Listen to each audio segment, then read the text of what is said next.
they have to bring in their own stuff. Well, it's also fitting, like World War II, they're kind of in a bunker now, not as nice a hotel, not surrounded with hundreds of acres, not as highly protected, because their whole project, the Euro, is in trouble. And I love how media is now admitting Bilderberg exists, but just says it's a secret talking group, but it's protected by governments when they're the ones that admit they created the European Union project. Yeah, and that's what they're talking about again, the Euro crisis. Another interesting thing is one of the top German ministers came out today and said that Germany needs to accept this mass Muslim migration. They need to accept interbreeding, which is interesting because it goes back to what Gregor Gysi said, where he said it's fortunate that only that the Nazis didn't have children. Remember that quote? And of course, sure, and if people want to marry somebody, that's fine. But the government says you will have sex and have kids with somebody else that isn't your country because it's bad you're white. It's bad you're German. And this is coming out of these. You guys have interviews with Germans going, good. We want to get rid of Germans. Yay, we. I mean, they're just cult members. Back in 70 seconds with Paul Joseph Watson from Dresden, Deutschland. I'm Alex Jones from Austin, Texas. We're now into the third hour. Final segment with Paul Watson because I want to let him get back to all the important work he's doing, but we're going to be shifting gears and getting Rob Dew's take on this as well. We've got 3 of our reporters there. All I can say is incredible job, crew. They are forcing the mainstream media to report on what's happening. Secret global government meetings, amazing. Paul, you're there at the train station. We saw a bunch of police raids, and we've seen women in hijabs walking around and kids running around appearing to be on something, I'm not sure, with another man that was drunk, talking on camera saying they were from North Africa and Afghanistan. Other points, and then I'd like to, basically get a ground tour for TV viewers, and I'll narrate for radio listeners. Yeah, one other point is that there were 2 arrests today. There were 2 protesters who just turned up, calmly sat down outside the barricades. They weren't screaming, they weren't shouting, they weren't saying anything. They were holding 2 cardboard signs which said something like, why the secrecy, we want transparency, something like that. Completely non-offensive. There were no cuss words in the signs. After about 30 minutes, the police came up to them, and eventually it was 3 rows thick of police, obviously to keep us dangerous reporters away from them. They had a long conversation about how there was no free speech in Germany while Bilderberg is in the town of Dresden. And they were forced to put the signs away. And that's where it stopped in that moment. But a few hours later, the police came back and arrested them for possessing a tent. They had this little green tent. I don't know what they were doing with it. But these people who were British, they were quite polite people. They were just having a conversation with the police. But no free speech in Germany while Bilderberg is in town. And it's ironic because they were accosted by the police. And literally about 5 minutes later, Vernon Jordan arrived, I think that's his name, and he's a civil rights activist. So you've got a top civil rights activist heading into Bilderberg, while within 5 minutes, people are being harassed simply for holding protest signs outside of Bilderberg and having their free speech crushed. So I thought that was kind of ironic. Well, I mean, look, I don't say this to be sensational. In fact, I'm almost ashamed that I'm not more upset. Germany has fallen to tyranny. Germany is like Nazi Germany again. But it's leftist controlled. They're arresting people for rallying. They're telling people shut up. It's horrible that Germany has police that have turned into anti-free speech thugs and who follow illegal orders. This is despicable. Well, it's not just Germany. We saw it last year in Austria. I mean, we got pretty much the same treatment there. They kind of relented in the last couple of days. I would bring up to these people when they say, we're going to arrest you if you keep covering this, I'd say Nuremberg Code. Nuremberg. I'd say Nuremberg. Remember, don't just follow orders. I would declare Nuremberg Code. That'll be in the paper and might actually wake Germans up. Like, yeah, Nuremberg Code. We've heard reports that some of them are threatening physical violence against other reporters who are here. I don't know whether that's true. It might not be. But those are some of the claims going around. Absolutely. Look, here's the thing. They're nice until you don't follow their orders, and they follow orders, and that's what allowed Hitler to do what he did. Be your own people. Don't be robots. No, exactly. And I mean, in saying that, there's a lot of political activism around this city. I mean, just driving here to the train Germans station. On average that are awake are great people. It's their police that have the problem. Yeah, a lot of people seem to be informed. Some don't. I mean, a lot of the tourists that come here didn't know what was going on. But we spoke to one guy from Nepal who was an immigrant, a student immigrant to Germany. He's been here for 4 years, speaks perfect English. he was unhappy about how the media was portraying Pegida as racist. He's a Trump supporter.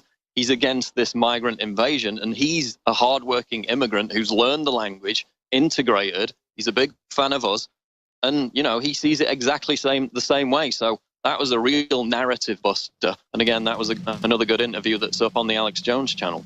Paul Joseph Watson, amazing job. Keep dominating, keep exposing the globalists. This is superhero level events we're seeing with the InfoWars team linked up with DrudgeReport.com right now. The top story is Drudge dare report on a global government secret meeting and reporters being harassed and arrested. My gosh. It's like when he reported on them not having votes in Colorado. How dare him say that the election was suspended? How dare you care? How dare I care? They want to play God. They want to stay hidden in the shadows as their world government project is constructed. But they shouldn't be too proud of this technological terror, because humanity, rising and being aware of it, will end it. We have the ultimate veto power.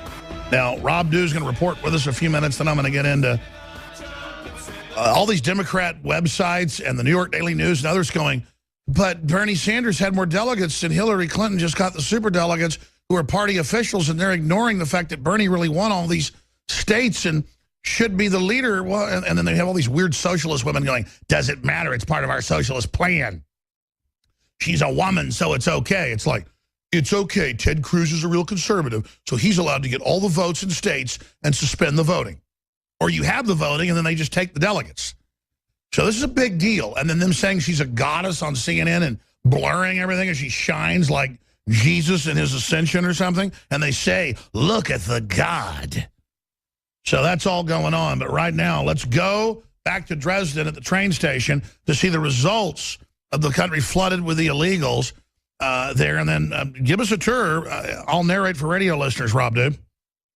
Yeah, well, Alex, right now, the guy that was jumping around earlier, he seems to have pissed off another person who's over here. The fight might ensue in 1 second. Well, let's go over there.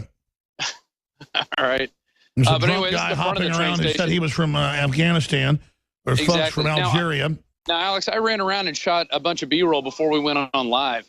And just walking around here, I saw the cops questioning several groups of immigrants, just asking for their papers and whatnot. When we walked up, there was a guy showing them their ID, and and then going through the train station. Some couldn't get on. One guy couldn't get on the train because he didn't have a ticket, but he was trying to get on the train. The guy said no, so he's sitting there talking to his friends. And right now it doesn't seem like it's super busy, but it seems to be packed with guys just hanging out, loafing around, as you would say. And it's interesting. I talked to a family, a couple. I put the interview up on Infowars.com. She was German, he was Jewish, and they seem kind of fine with the migrants coming in. They think everybody seems to think there's this endless pool of money to pay for benefits and housing and food. Even though most of these radical Muslims being brought in on record want to kill every Jew they can get their hands on.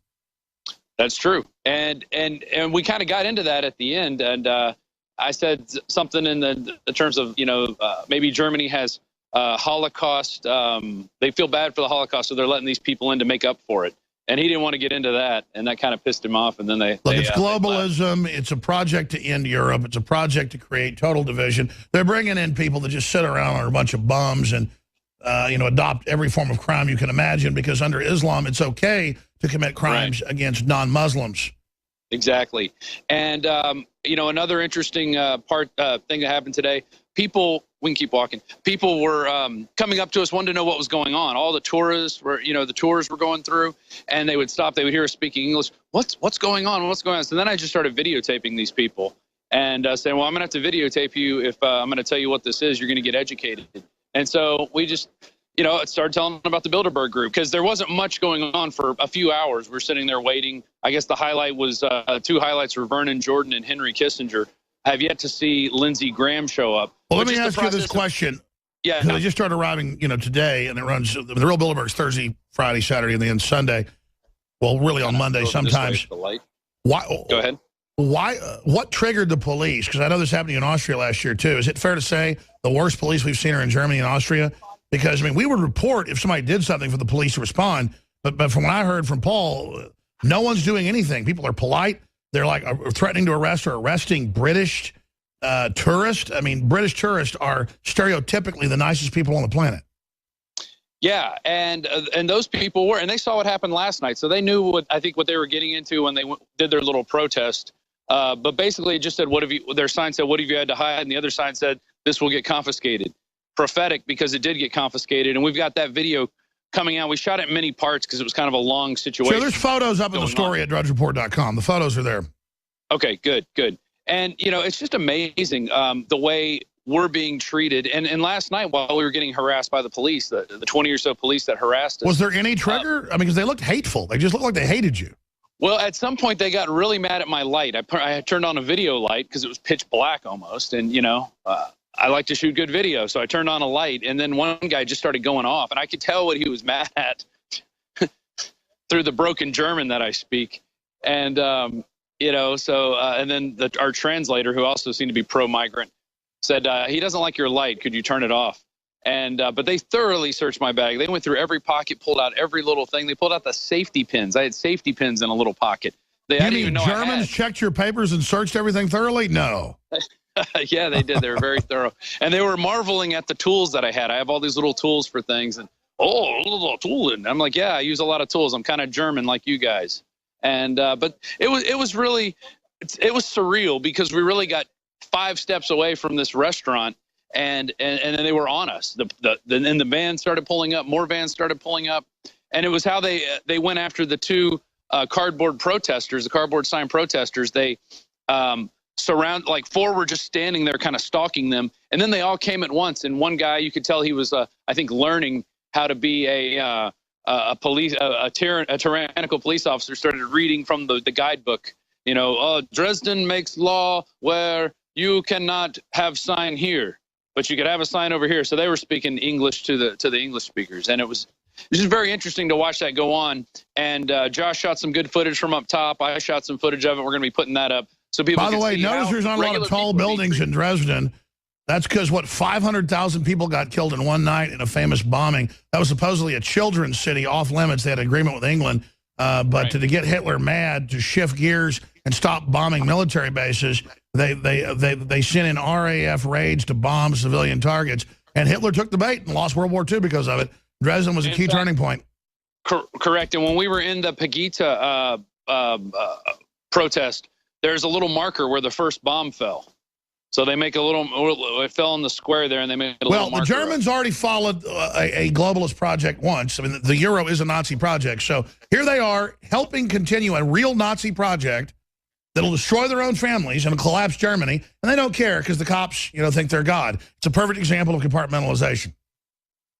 Yeah, that's correct. And that's what they said. We don't make these rules up. We're just following orders. Next time, bring up Nuremberg Code. I declare Nuremberg. If people brought that up while this was going on, somebody said, that's from Nuremberg. That's from Nuremberg. And that's exactly what it was. And last night, I got mad after a while. Sometimes it takes me a while, but once I get mad, I start spouting off.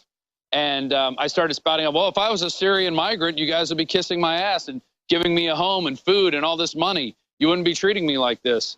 And I don't know if that pissed them off or not. They didn't really answer me. But today I talked to a few of them. I talked to a guy who'd been to California. He'd heard my accent, wanted to know where I was from. And we talked for a while, and he's working on a sergeant. But, these people are essentially, I told him, I said, the reason people don't like you and they're disrespecting you is because you're protecting criminals.